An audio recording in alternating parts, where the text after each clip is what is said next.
A very good morning, class. So, we were doing our history's second chapter from trade to territory.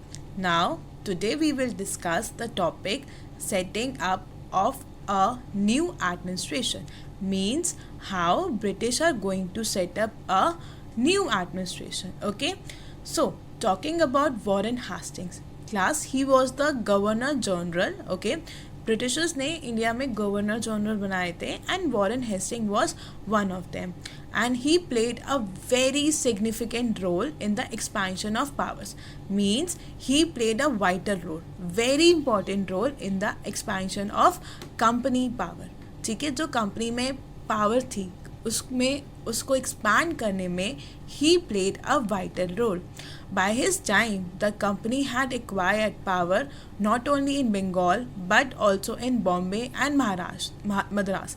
See, when your Warren Hastings became the Governor General of India, the company had acquired power not only in Bengal. They had, मतलब बंगाल में तो वो already rule कर रहे थे, but also in other part of our countries, that was Bombay and Madras. Okay, so British East India Company had three main places, that was your Bengal, Bombay and Madras. Okay, likewise we have states. Okay, Britishers used to call them territories. Okay, and they were divided into administrative units called presidencies. See, जैसे India में states हैं, हर state में अलग administrative है. Every state have their own party, own CM. Similarly was the case with the Britishers. They called the state as territories and they were divided into administrative units which called presidency.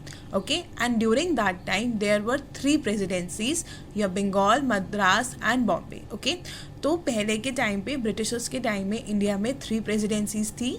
ठीक है, जो थे आपके Bengal, Madras and Bombay. So Bengal was actually one of the most important part because Britishers ने अपना सारा trade करना ही बंगाल से शुरू किया था. As we have read earlier, they had their godowns starting from here in Bengal only near the Hooghly river. Next, there were three presidencies, we talked about it, and each presidency was ruled by a governor. Likewise, we have in our country that every state is ruled by its own CM. Similarly, the presidency was ruled by a governor, and the head, okay, the head of this governor was Governor General. Okay, we can see that the head of every state is chief minister, right?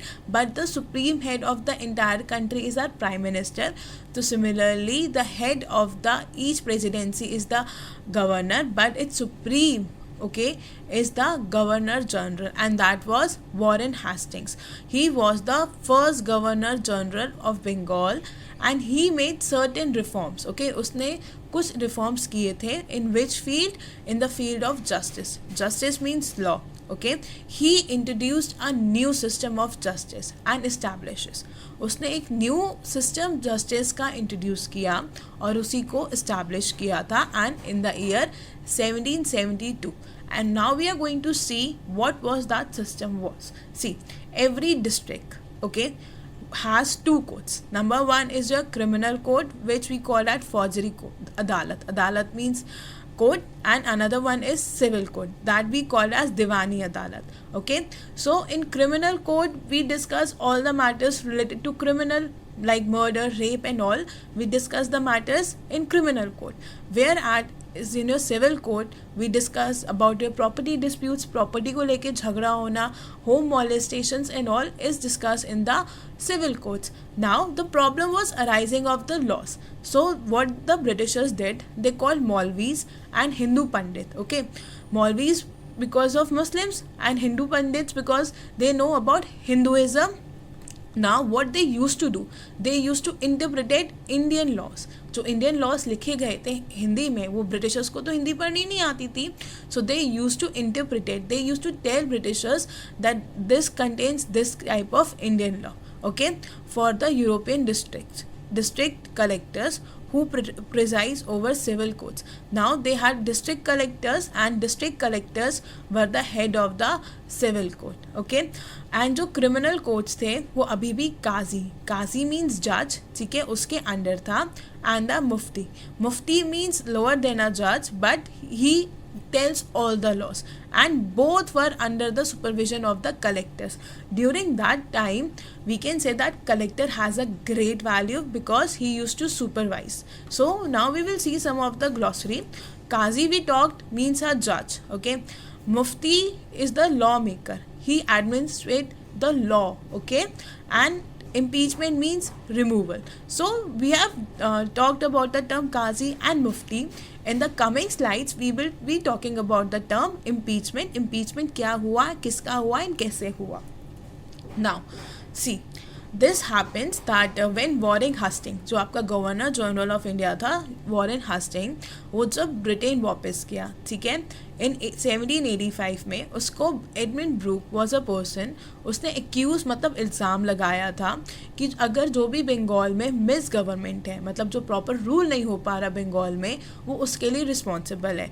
And as a result आपको Warren हस्टिंग का impeachment means removal हो गया था. And it took 7 years, मतलब 7 years लगे थे उसका removal करने में. सो got the meaning of impeachment. Impeachment means removal. Okay, now the major problem was that the Brahman Pandits gave different interpretations. See, every Pandit has their own thoughts, different views. So the problem was arising that all the Pandits were giving different interpretations of the local laws. So जितने भी Pandits थे वो different laws के बारे में different interpretations views दे रहे थे on the of different schools of the धर्मशास्त्र. धर्मशास्त्र एक संस्कृत में बुक लिखी हुई है about the laws. So Pandits were giving different views there about धर्मशास्त्र, and that is a book that contains law. Now what the Britishers decided, they want to bring uniformity, मतलब equality. So in 1775, in the year 1775, they appointed 11 pandits. उन्होंने 11 pandits को appoint किया, and उन्होंने बोला कि जितना भी धर्मशास्त्र में लॉ लिखे हैं उनको प्रॉपरली एक वे में कंपाइल करो, ठीक है, और डाइजेस्ट, मतलब एक बुक प्रिपेयर होगी हिंदू लॉज के ऊपर, एंड आपके NB हेल्थ, ठीक है, उसको ट्रांसलेट करेंगे इनटू इंग्लिश में. So they decided to make translate Dharmashastra that was written in Sanskrit into Hindi, ठीक है, and the similarly was followed by the Muslims code of law also. So क्या होगा, Britishers will be able to understand what laws are there. Now under the regulating act of 1773, now a new act was there जिसमें supreme court को establish किया गया था, ठीक है, कहाँ पर, आपके कैलकटा में. एंड वन मोर अदालत means your court was establish in Calcutta which name whose name was सरदार निज़ामत अदालत, ठीक है. सो इन 1773 में दे established 2 new courts. One was your Supreme Court. So first Supreme Court of the India was established in Calcutta. Calcutta has the oldest Supreme Court, and another one is the Sadar Nizamat Adalat. So new courts were established, ठीक है.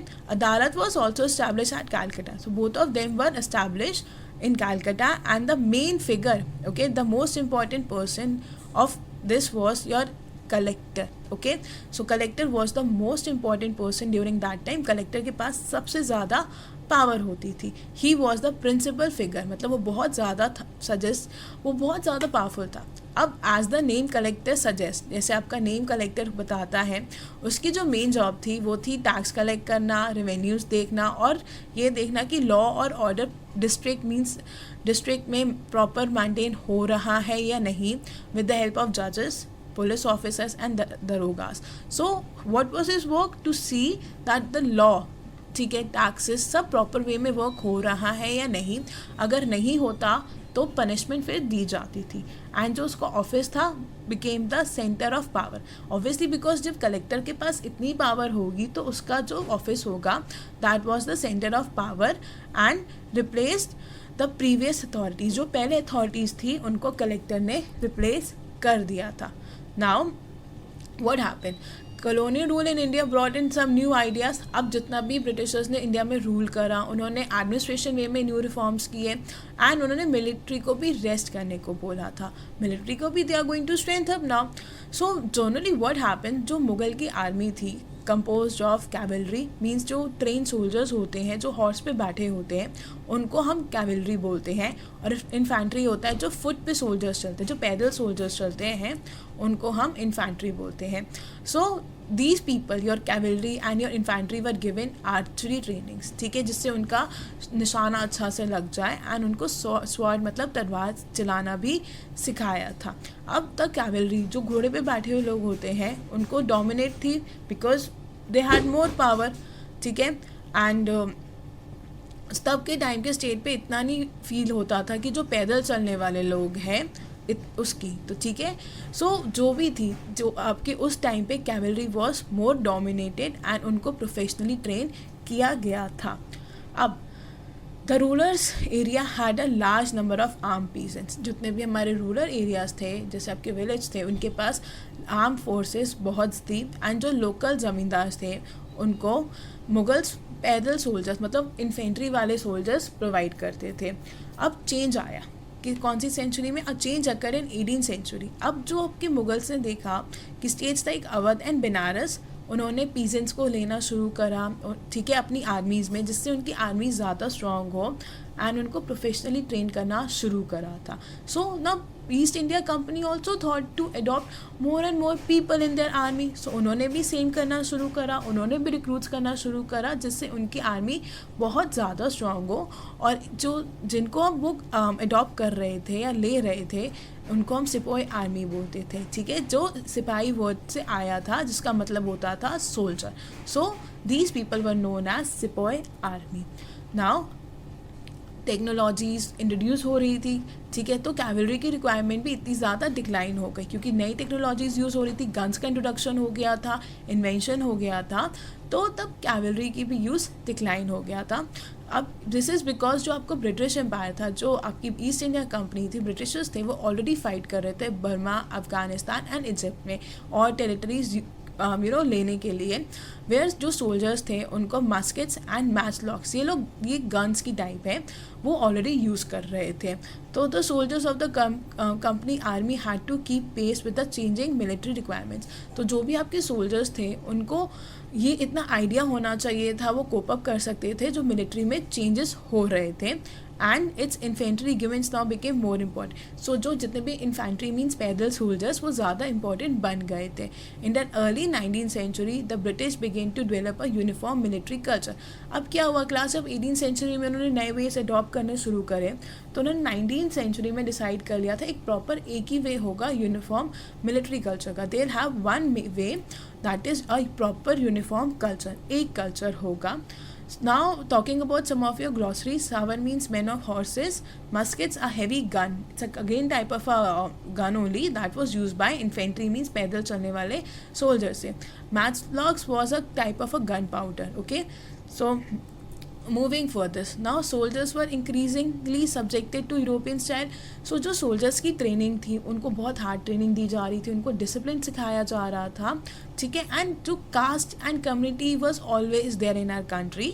तो caste and community की problems हो रही थी because Britishers never believed in caste and community and they always use to ignore.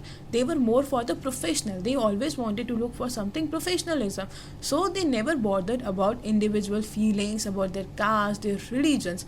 सो अब जो soldiers के मेम्बर्स थे, अब they were in a dilemma to whom they should give importance, the caste, community or the training, professionalism. So just because of this, the revolt of 1857 happened that we are going to read in our future chapters.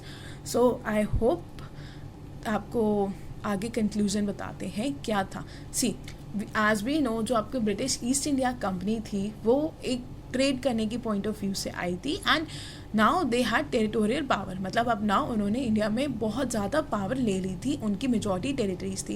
And now with the arrival of new technologies की invention हुई 19th century में. सो उससे क्या होता था, जो time उनको 6 to 8 months लगते थे इंडिया में ट्रेवल करने के लिए, वो सिर्फ 3 months लगने लग गए, तो उनके 5 months सेव होने लग गए. सो आप देख रहे हो कि जो आपकी टेक्नोलॉजी ने न्यू इन्वेंशन से कितना टाइम सेव किया। प्लस बाय 1857, ठीक है, जो ब्रिटिशर्स थे उन्होंने इंडिया पे 63% रूल कर लिया था आउट ऑफ 100% इफ वी से। सो बाकी 27% रूल तो वो ऑलरेडी कर रही थी इनडायरेक्टली। तो इनडायरेक्टली हम ये कह सकते हैं, वर्चुअली हम ये कह सकते हैं, तो British East India company was ruling in the entire India, okay, through direct और indirect way. So I hope आपको ये चैप्टर समझ आया हो। Thank you class, have a good day.